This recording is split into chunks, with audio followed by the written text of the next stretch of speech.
Hey there audio fans, in this video doing a quick review of the Queen Audio QM50.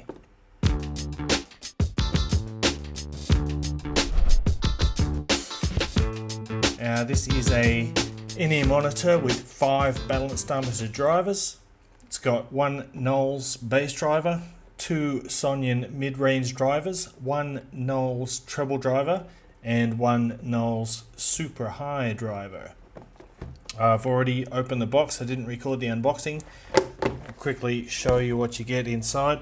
You get a cleaning cloth. You get a nice little metal carrying case. You get a thank you card with some product information inside. You also get a VIP warranty card, 3.5mm to 6.35mm adapter,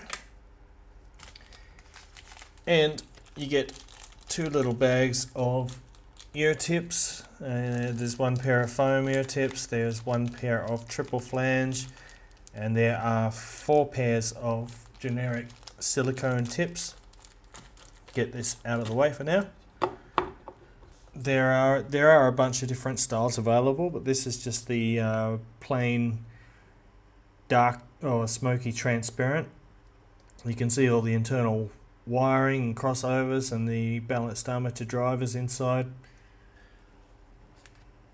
Onto the sound. How do these babies sound? Right, it's a multi-balanced armature driver IM, so it's got a BA bass, and that means that you're not going to get the same deep and powerful rumble that you get from a dynamic driver, but there's certainly ample, unless you're a bass head or unless you listen to music genres that sort of demand powerful sub bass. I don't think anyone would be disappointed with the amount of bass from these. It's north of neutral, but it's not bloated, it's not overemphasized. The bass notes are fairly rounded.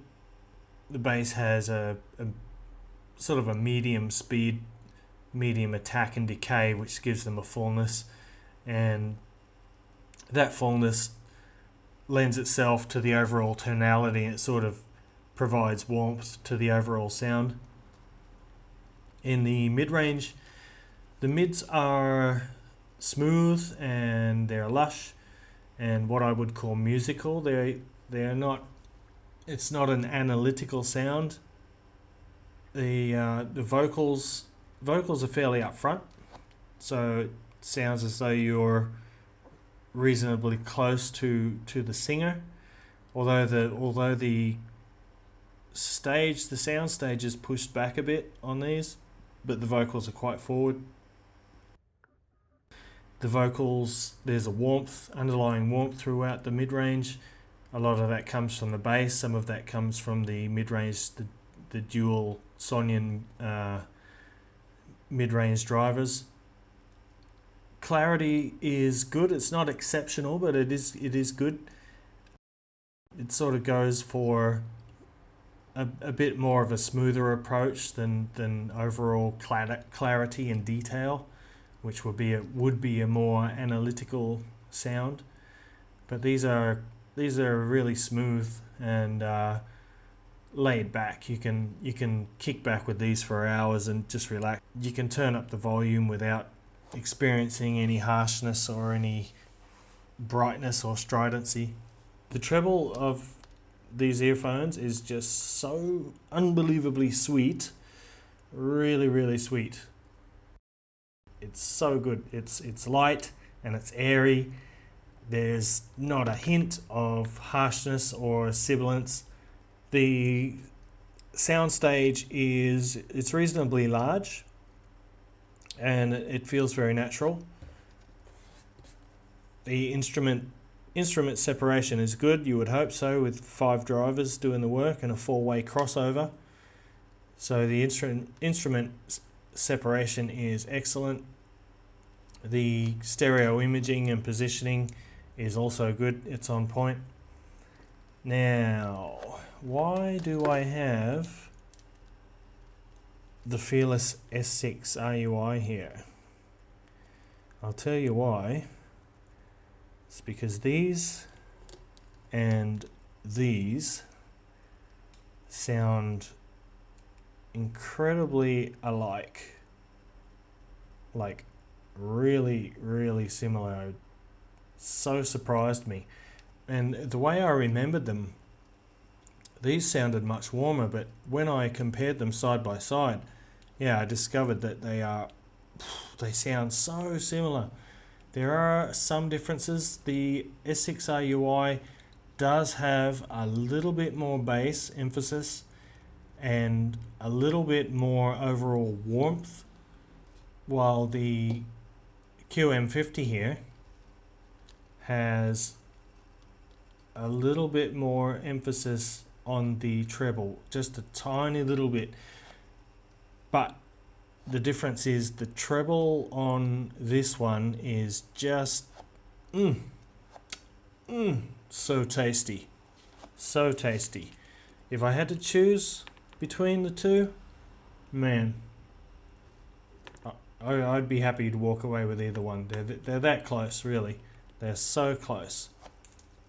All right.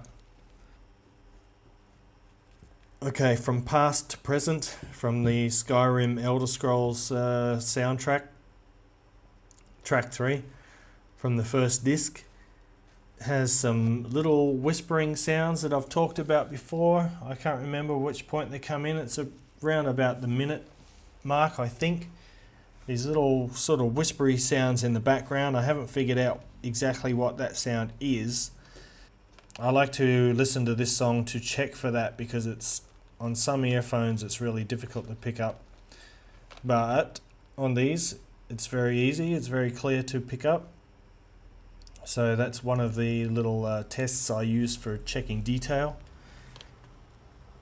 Also, we have The Night Subscriber by Catatonia. Now, this is about as metal as I can get. I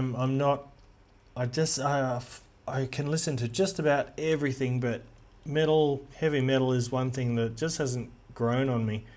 But I do like a bit of Catatonia, and I like to check this song because in the chorus it does get a little bit frantic. You know, there's a lot of crash cymbals and drums going on, and on a lot of earphones this track will be a little bit too much for me to handle. But the QM50, right as rain, not a problem at all. All day I can do that.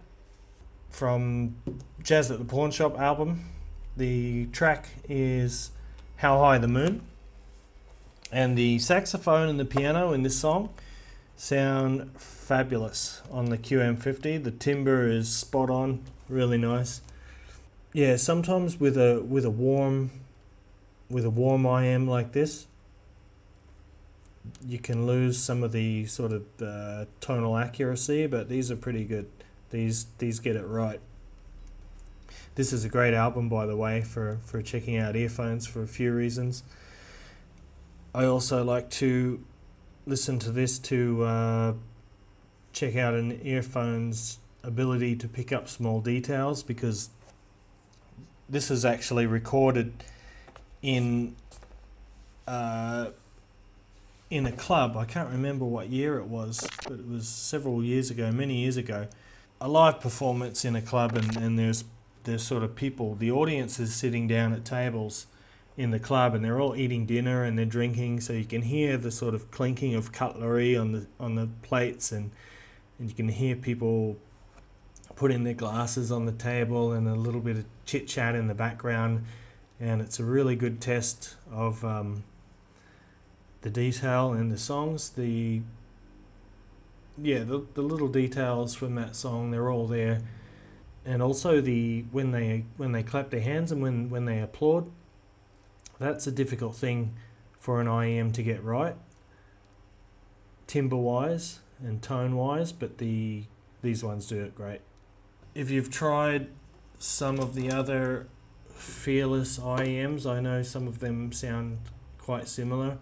if you're looking for an upgrade to the S6 or the S8, you should consider this as well, because it's very, very close. They sound so alike, and it's a little bit different.